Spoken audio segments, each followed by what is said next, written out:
Alright, so sorry about that wind right here because it's pretty windy out here today.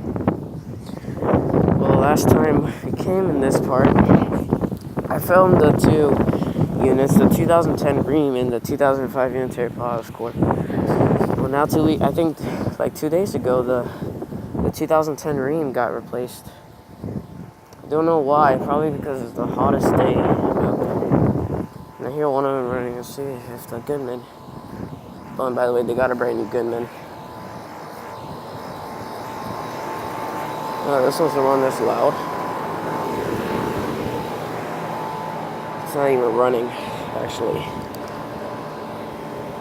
This is a heat pump.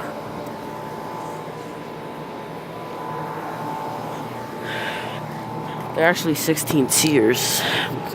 Model number GSX16024-1FH. This is a 2-ton.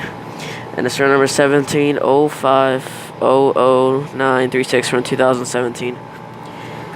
Now the suction line's all cold because it's just shut off. It's got a Belt Ocean fan motor. And here's a 2005 unitary potash corp. It's off. But yeah, got that for you all, guys. Thanks for watching. I hope you enjoyed the video. Over and out.